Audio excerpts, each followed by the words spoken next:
जय राधा माधव कुंज बिहारी जय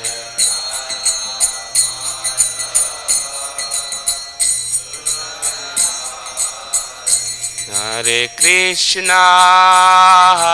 कृष्णा कृष्णा कृष्णा हरे हरे हरे राम राम राम हरे हरे हरे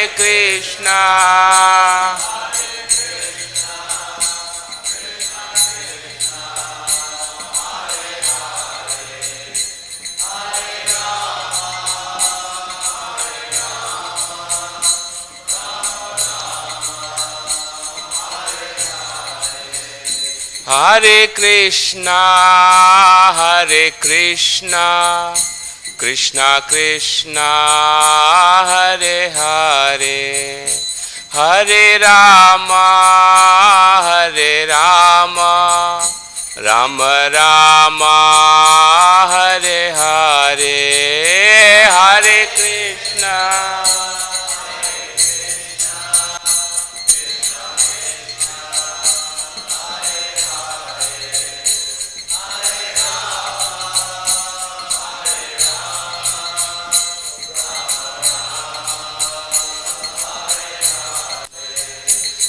जय प्रभुपदा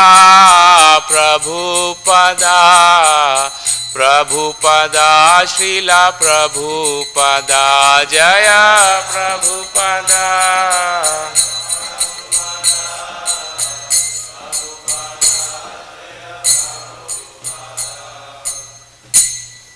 जय ओम Vishnupad Paramhans परिव्राजकाचार्य अष्टोत्तर षट His Divine Grace A.C. Bhakti Vedanta Tridandi Gosai Maharaj Srila Prabhupada की जय ग्रंथराज श्रीमद् भागवतम की जय गौर प्रेमानंदे ओम नमो भगवते वासुदेवाय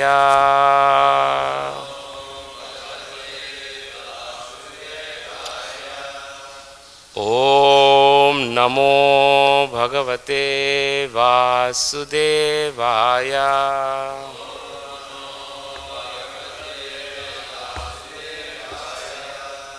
ओम नमो भगवते वासुदेवाय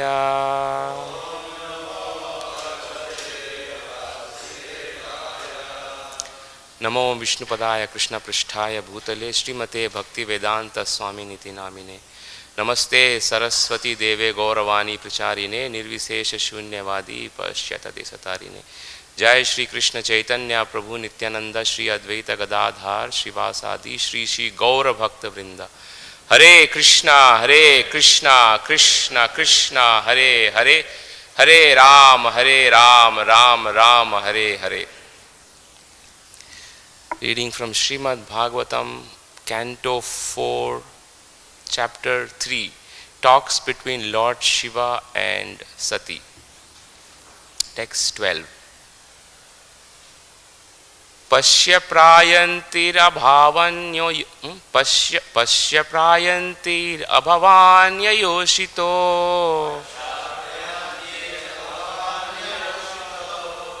अपि alaṅkṛtāḥ kānta-sakhā varūthaśaḥ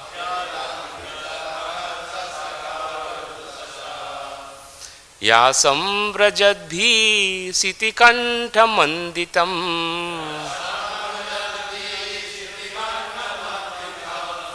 nabho vimānaiḥ kala-haṁsa-pāṇḍubhiḥ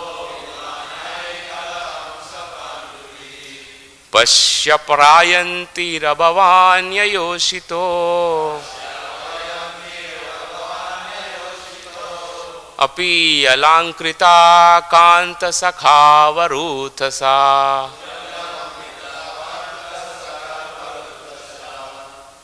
yāsāṁ vrajadbhiḥ śiti-kaṇṭha maṇḍitam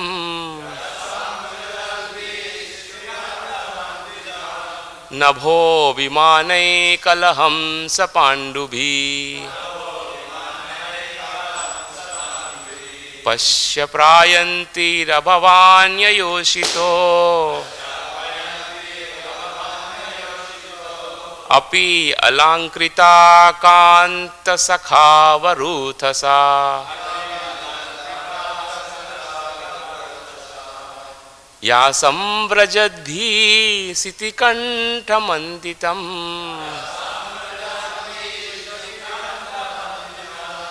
nabho vimānaiḥ kala-haṁsa-pāṇḍubhiḥ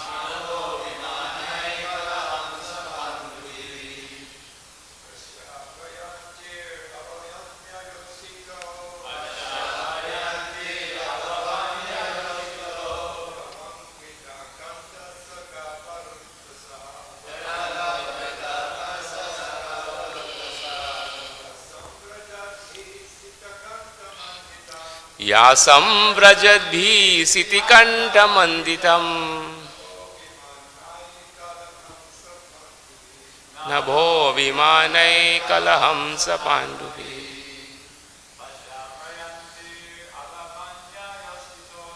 paśya prayāntīr abhavānya-yoṣito api alaṅkṛtāḥ kānta-sakhāḥ varūthaśaḥ yāsāṁ vrajadbhiḥ śiti-kaṇṭha maṇḍitam nabho vimānaiḥ kala-haṁsa-pāṇḍubhiḥ paśya prayāntīr abhavānya-yoṣito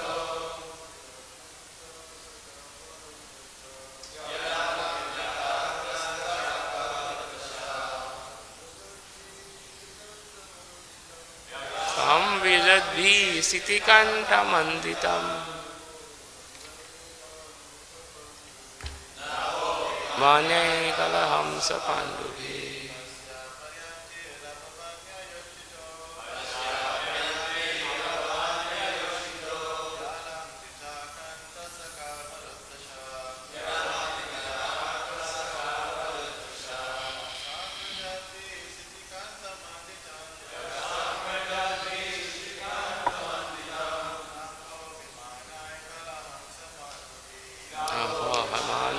kala-haṁsa-pāṇḍubhiḥ paśya prayāntīr abhavānya-yoṣito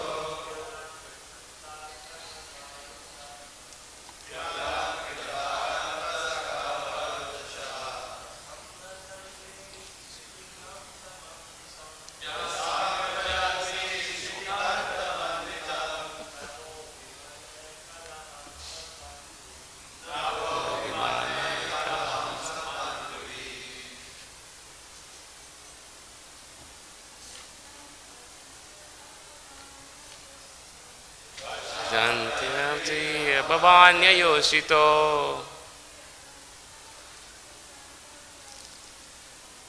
api alaṅkṛtāḥ kānta-sakhāḥ varūthaśaḥ yāsāṁ vrajadbhiḥ śiti-kaṇṭha maṇḍitam nabho vimānaiḥ kala-haṁsa-pāṇḍubhiḥ. Synonyms: paśya, just see; prayāntīr, going; abhava, oh never born; anya-yoṣitaḥ, other women; api, certainly; alaṅkṛtāḥ, ornamented; kānta-sakhāḥ, with their husbands and friends; varūthaśaḥ, in large numbers; yāsāṁ, of them; vrajadbhiḥ, flying; śiti-kaṇṭha, O blue-throated one; maṇḍitam, decorated; nabha, the sky; vimānaiḥ, with airplanes; kala-haṁsa, swans; pāṇḍubhiḥ, white. Translation by Srila Prabhupada. O never born, O blue-throated one, not only my relatives, but also other women dressed in nice clothes and decorated with ornaments are going there with their husbands and friends. Just see how their flocks of white airplanes have made the entire sky very beautiful. Purport. Here, Lord Shiva is addressed as abhava, which means one who is never born, although generally he is known as bhava, who is born. Rudra, Lord Shiva is actually born from between the eyes of Brahma, who is called Swayambhu, because he is not born of any human being or material creature, but is born directly from the lotus flower which grows from the abdomen of Vishnu. When Lord Shiva is addressed as abhava, this may be taken to mean one who has never felt material miseries. Sati wanted to impress upon her husband that even those who were not related to her father were also going, to say nothing of herself, who was intimately related to him. Lord Shiva is addressed here as blue-throated. Lord Shiva drank an ocean of poison and kept it in his throat, not swallowing it or allowing it to go down to his stomach, and thus his throat became blue. Since then, he has been known as Nilakantha or blue-throated. The reason that Lord Shiva drank an ocean of poison was for others' benefit. When the ocean was churned by the demigods and the demons, the churning at first produced poison. So because the poisonous ocean might have affected others who were not so advanced, Lord Shiva drank all the ocean nectar. In other words, he could drink such a great amount of poison for others' benefit. And now, since his wife was personally requesting him to go to her father's house, even if he did not wish to give that permission, he should do so out of his great kindness. Translation one more time. O never born, O blue-throated one, not only my relatives, but also other women dressed in nice clothes and decorated with ornaments are going there with their husbands and friends. Just see how their flocks of white airplanes have made the entire sky very beautiful. So in this verse, Sati is presenting her arguments and supporting statements to convince her husband, Lord Shiva, to permit her to go to her father Daksha's the great sacrifice which he is doing. So they were doing a series of sacrifices which is mentioned here in some of the previous verses. So in the previous chapter we saw how during the or before the sacrifice began, there was arguments between Daksha and his supporters, Bhrigu Muni, and on this side Nandishwar, and they were started to curse and counter curse each other. But yet after that they continued with the sacrifice, and then they went back to their respective destinations.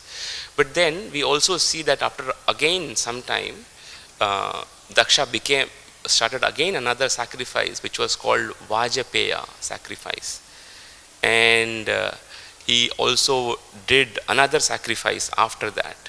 That's also mentioned in the previous verses here. So think Vishwanath Chakravarti Thakur says that somebody who does Vajapaya sacrifice, they must do the another sacrifice also, and that's called Brihaspati Sava. So he was doing the Brihaspati Sava sacrifice now, which was very attractive, and because of that attraction, a lot of we can say these powerful personalities who can fly in their airplanes and go and participate in that sacrifice. Prajapati Sava, also Brihaspati Sava sacrifice. So, of course, in this material world we see everybody has desires, even from a small ant to the highest entity, Indra, Brahma, everybody has desires. Of course, one cannot just compare Brahma and Indra because they are in very exalted position. And we have all kind of desires, desire to satisfy our senses, desire to please our family, desire to please friends, relatives. So desires are natural. Desires, it will be there, right? One cannot be desireless. Prabhupada, that's why Prabhupada says, don't be desireless. Because if you do that, you're like Brahman, there is nothing there, no qualities, no form. You'll become like that, or you will attain that. So anyways, I think it's also mentioned in 9th canto, 19th chapter, 9th verse maybe, that even if a man is given all the money, gold, animals and women present in this entire world, even then the man will never be satisfied. That is the amount of desires. Because we may feel, okay, once let me satisfy this desire, it's over, it will never come. But what happens? It actually keeps on growing. We tend to satisfy that desire, the desire becomes even stronger. Okay, let me go higher. So it never comes to an end, unfortunately. It's also mentioned something very similar in Mahabharata, that for a man, even if you give all these, he will still have more desires. So desires are unlimited. So, of course, in this case, one again cannot criticize Sati, who is of course a very elevated personality, wife of Lord Shiva, who is addressed here as abhava. Abhava means, Prabhupada mentions in few sentences later, that one who is never felt material miseries.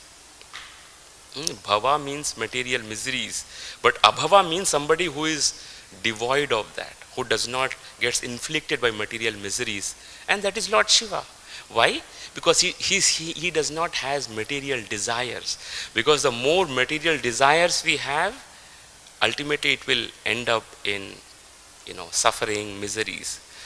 So in the Bhagavad Gita, Krishna is telling that the more one starts to contemplate on the material object, he develops a deeper desire, and if that desire is not fulfilled, or it becomes even stronger, it transforms into lust and then to anger, and there's a whole description of how the anger is now in the mode of ignorance. And because of the mode of ignorance is covered by ignorance, he has no visibility, or he loses his memory, intelligence, and he falls down. Dhyayato vishayan pumsam sangateshu pajayate sanga sanjayate kama krodha vijayate. So there is whole series of verses how the krodha, anger comes in, and krodha bhavati sammoha smriti bhramsat buddhi nasho. The buddhi is nasha. It becomes, buddhi is destroyed. Intelligence, and buddhi nashat pranashyati. He falls down. Where does he falls down?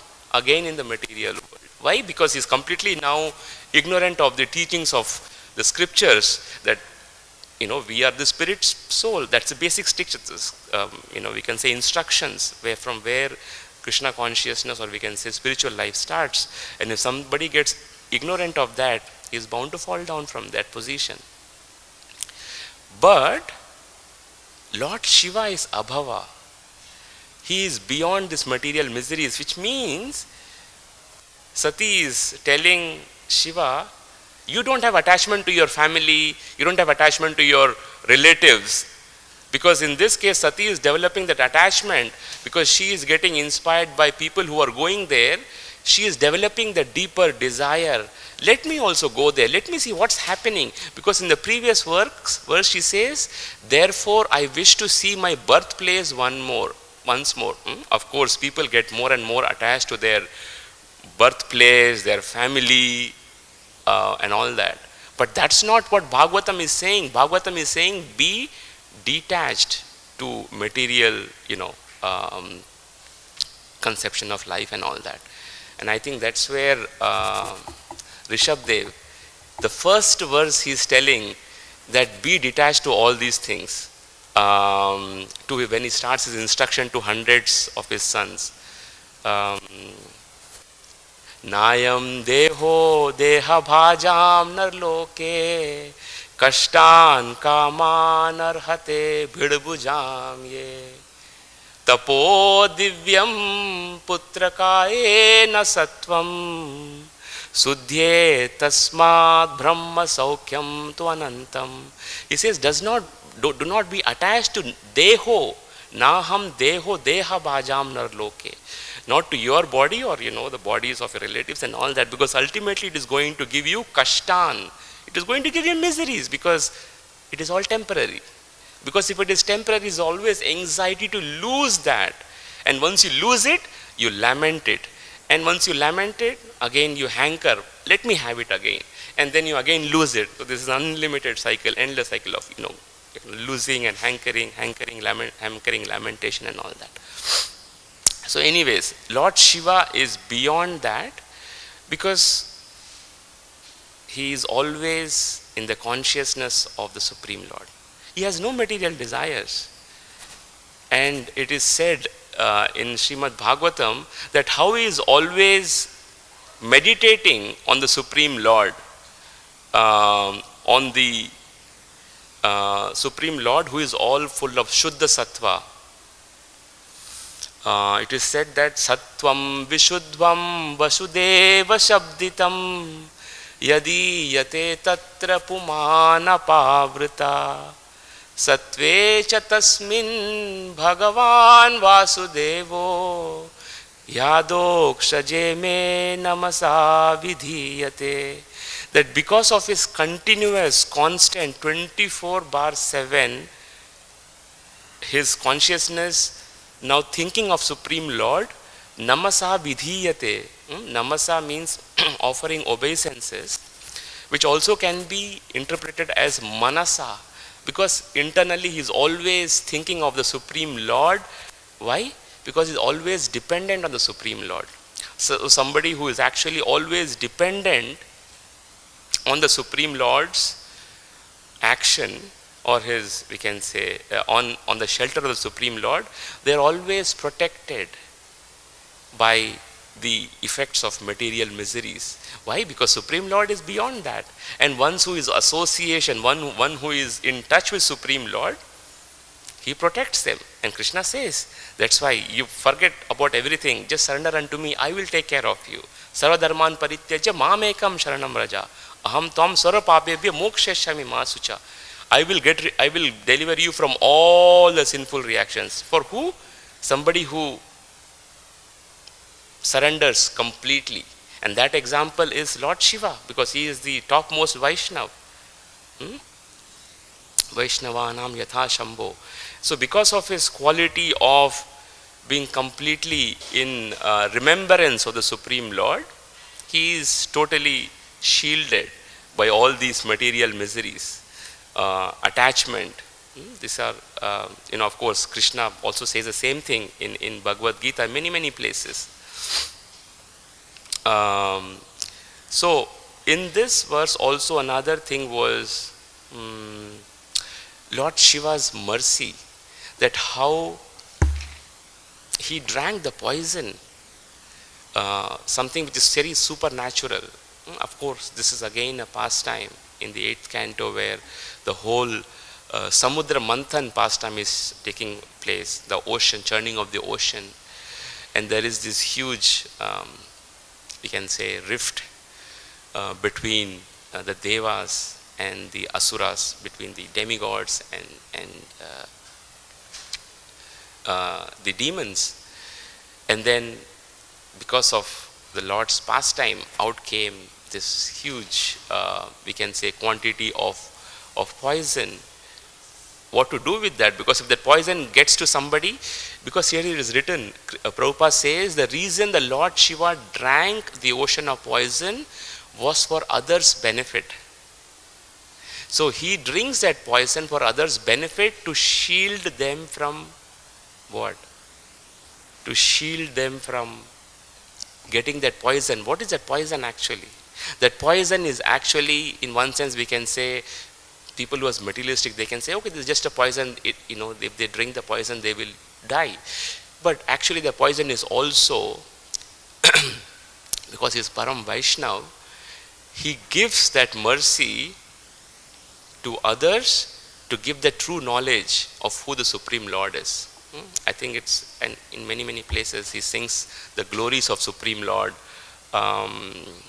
In Rudra Gita, I think in the successive chapters where Pracheta's chapters will come, there Lord Shiva again appears and he again glorifies Supreme Lord. Why? Because he is always in the consciousness of Supreme Lord. And because of that degree of surrender to Supreme Lord and his prema for the Supreme Lord, that's why he is attached so much. Because somebody who is in prema, it is described that because of their love, not just they are attached to Supreme Lord, but Supreme Lord is also attached to them equally. So one of the qualities of a devotee which gets manifested in prema stage is Krishna Akarshini. Krishna gets pulled by their love. And because of that pulling of that love, there is a great affection between Supreme Lord and the Jiva. Of course, Lord Shiva is not Jiva Tattva, he is beyond that. But in general, when somebody attains that stage of prema, he is completely in obsession of Supreme Lord, not even can think of missing Supreme Lord even for a second. And if that is the stage, where is the space of getting affected by material desires? There is no space. So anyway, so in this pastimes where he is called Nilakantha, his throat became blue because he is storing a huge amount of poison in his throat. Because if he did not drink the poison, the Devas, who are actually the servants of Supreme Lord, it will affect them. To shield them, he is drinking it. Why? Because he is very, very merciful. Ashutosh. He becomes quickly pleased. One of the names of the Lord Shiva is Ashutosh. Ashu means quickly and Tosh means to satisfy. Tushti. Tushti, Tosh, it comes from the same grammatical roots. So Ashutosh, Lord Shiva becomes quickly pleased if somebody tries to please him. And there are many, many pastimes where you will see that even demons are sometimes are able to please Lord Shiva. Ravana, he was a great devotee of Lord Shiva because Lord Shiva is very merciful. He gives them powers and prestige and satisfy their desires. But in this case, in the 8th canto where it comes as Nilakantha, this is actually a pre-context, we can say, for the Supreme Lord to actually appear in that arena of Samudra Manthan as Mohini. Because what happens when Mohini, of course, Supreme Lord is all beautiful. Shriya, he is very, very beautiful. But when he also appears as, we can say, in mundane words, female form, Mohini, what happened, the whole set of demons who are actually becoming very, very powerful, they immediately kind of, their mind gets bewildered.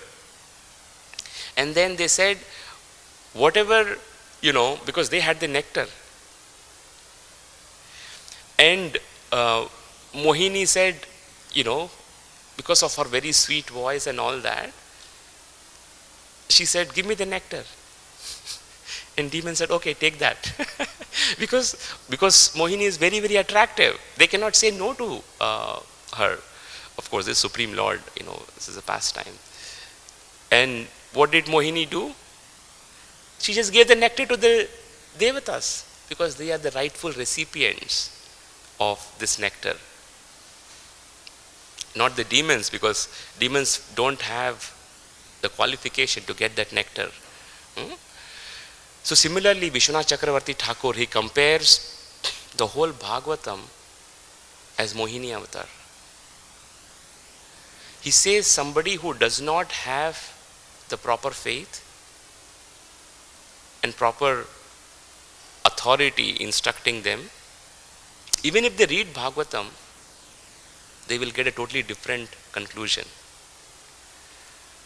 So that's why you will have, like, even Smarta Brahmanas or even Mayavadis, they read Bhagavatam, but that their conclusion is totally different. Why? Because they don't have that ultimate faith that there is, a form, pastimes, qualities of Supreme Lord. He has a personal form. But if people read with that preconceived notion, whatever notion they have, they will get that ultimate teachings. But if they have the proper faith, they have the proper guidance provided by predecessors, acharyas, and authorities, they will get the right conclusion. So same. We have 6 darshanas of our Vedic knowledge. We have Sankhya, Vedas, Vaiseshika, and then Nyaya, Yoga, and so on and so forth. Even though the Vedic scripture is same, but the conclusions are totally different. Totally different. Because for some, the ultimate destination or ultimate, we can say, limit is Brahman. There's nothing beyond that.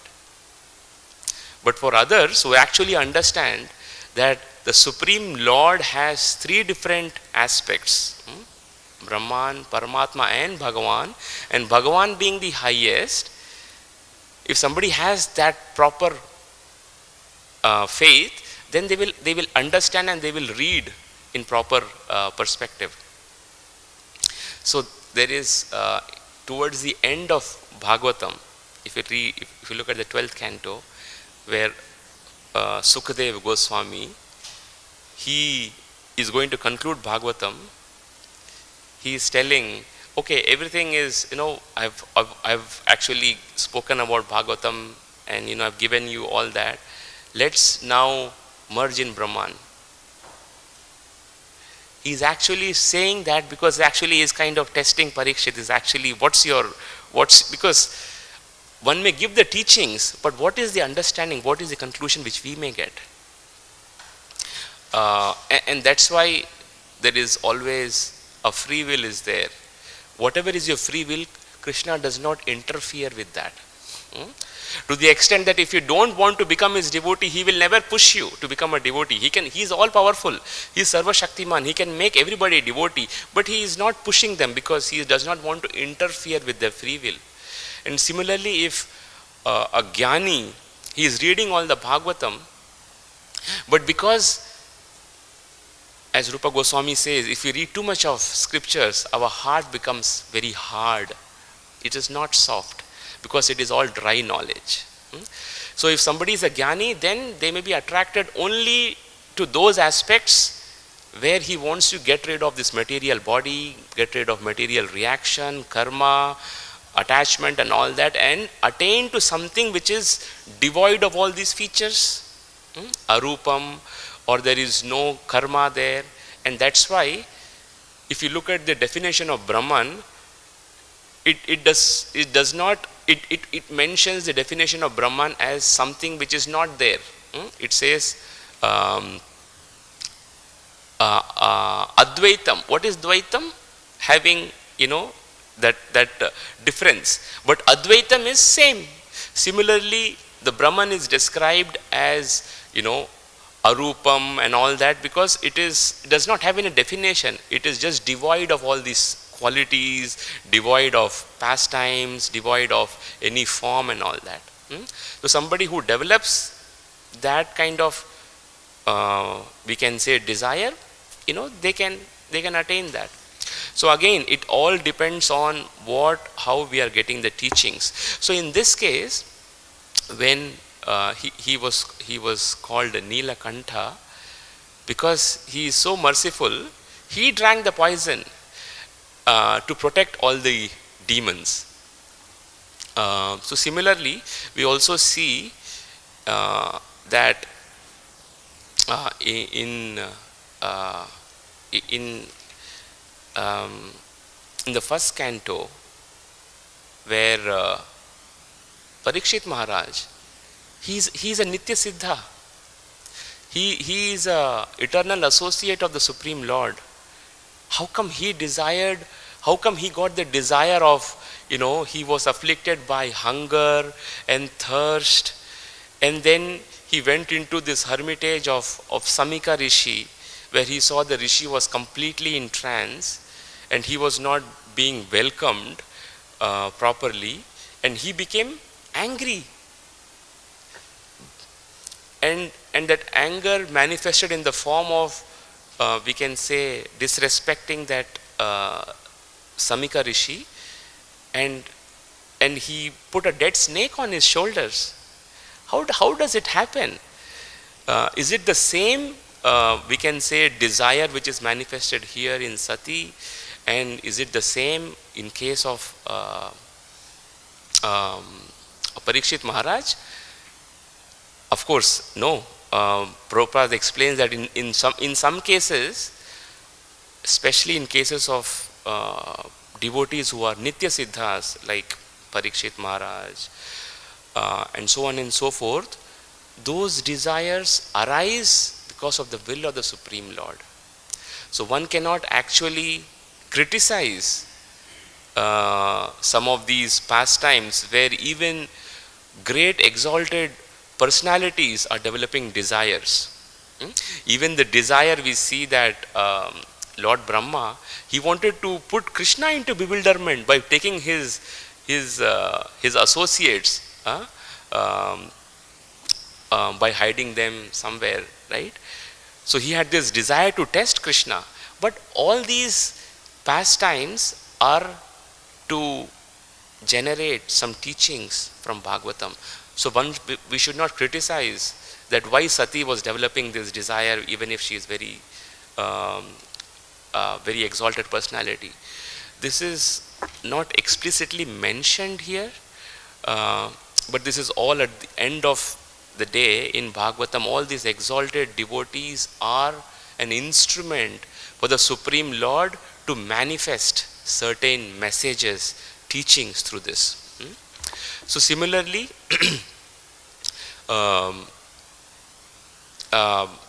in this case, we can actually say that Sati developed this desire because she goes there and she was not welcomed properly, and then she will give up her life, and then this will connect to the overall pastimes. We also see in case of Dhruva Maharaj how much desires he had. He had so much of desire that he is the son of Uttanapad. Uttanapad again comes in the descendants of Brahma, from Brahma, Swayambhuva Manu, and then Uttanapad, and then you have Dhruva Maharaj and all that. How come he had the desire? So Bhagavatam actually says that somebody has all the desires or somebody has no desire, they should practice pure bhakti very, very intensely. Akama sarva kamo va moksha kama udharidi, tivrena bhakti yogena yajeta purusham param. No matter whatever desires you have, no matter what karma you have, yet you should perform pure devotion. That is the best of all the processes. Why? Because when you practice pure devotion, that desire not only gets fulfilled, but it also gets purified. So in case of Dhruva Maharaj, we see that he has this intense desire to have a position even higher than Lord Brahma, his great grandfather. And when he has this desire, his mother told him, go to forest and worship Supreme Lord. And then Narada also manifests in that pastime. He also tells the same thing, continue worshipping Supreme Lord. And when that happens, when Supreme Lord manifested to Dhruva Maharaj, and just by the touch of the conch on the head of Dhruva Maharaj, all his desires got completely purified. And that's where I think Dhruva Maharaj recites this very powerful prayers. He says, Yonta pravrishta mama vacham imam prasuptam. What is the next line? Yonta pravrishta mama vacham imam prasuptam. Jivantilo. No, anyways, forget it. Sorry. So there he's saying, because of the touch of the Supreme Lord, now all my senses are purified. So all these, we see people in material world, they have this desire because they have senses, but they're like zombies. They don't know what is the real purpose of life. But here Dhruva Maharaj is saying, because of your touch, because of the touch because of your touch, all my desires are purified. And because of that purification, I am now realizing that all my desires which were there were just like, it was useless desires. And there he is saying, I'm looking for that verse anyways. Sthanabhilashi tapasi sthitoham tvam prapannam deva munindra guhyam Kacham vichinvan api divya ratnam Swamin kritharto asmin varam nayache. He's telling that all my desires were like a broken piece of glasses. But now, because of your mercy, I have received divya ratnam, very transcendental gems.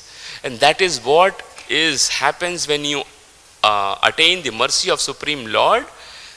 That is the appreciation and gratitude one develops.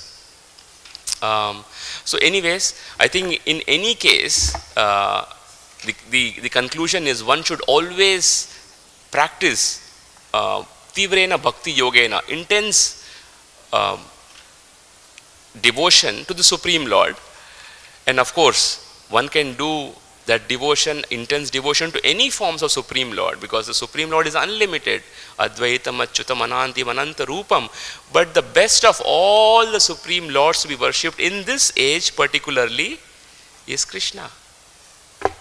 And that's what was the teachings of Narada when he mentions this to Vyasadev. He is saying, you have mentioned all you have mentioned is good, but you have not glorified Krishna himself. Because once you do that, you yourself will become totally pleased and satisfied. And the best of all the processes to worship Krishna is Nam Sankirtan. Because that's the easiest, but the most powerful of all the processes. And that's what the conclusion of Bhagavatam. So anyways, I think we ran out of time, so I'll close here and I'll open the floor for reflections, questions.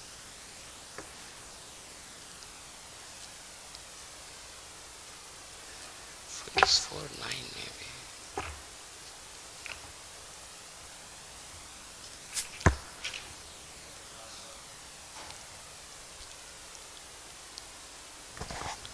So you're mentioning how there's so many lessons to be learned from the Bhagavatam, like when people become like in an illusion like that, and also how certain devotees are put into illusion by Krishna, like Maharaj Parikshit, for example, and I also could think of like Arjuna, so certain lessons can be taught like that, although they're not really, it's just a pastime with Krishna. But how should we think about other people that fall into illusion, like we're talking about Sati, and you mentioned Lord Brahma. How should we think about why they are put into illusion? Yes. So in case of Brahma, when he got darshan of the Supreme Lord, after he was illusioned, he was born in the darkness, nothing was there, he was totally confused. What is his role? What is he going to do there in the total darkness? And when he did that tapasya, ultimately Supreme Lord manifested to him. And at that point of time, Supreme Lord gives a promise to Brahma that in this lifetime you will never fall into illusion. And that's the promise of Krishna. So how come he again falls into illusion, later on, when Krishna himself manifests as Shyam Sundar in Vrindavan. So there our acharyas explain that is again by the will of the Lord, that he wants this pastimes to take place. So his Leela Shakti, or we can say they get covered by Yoga Maya Shakti, and because of that Yoga Maya potency, Brahma, even Arjuna is also Nitya Siddha, but how come he got bewildered in the battlefield of Kurukshetra? He is a Kshatriya, he should fight, but he said, I don't want to fight. He puts his Gandiva down and he says, I am going away to the forest. So again, all these are the acts of the Yoga Maya Shakti, which then acts on these personalities, even though they are Nitya Siddhas, and then it gives rise to pastimes and also manifestation of Bhagavad Gita in that case, and manifestation of Bhagavatam in the case of Parikshit Maharaj.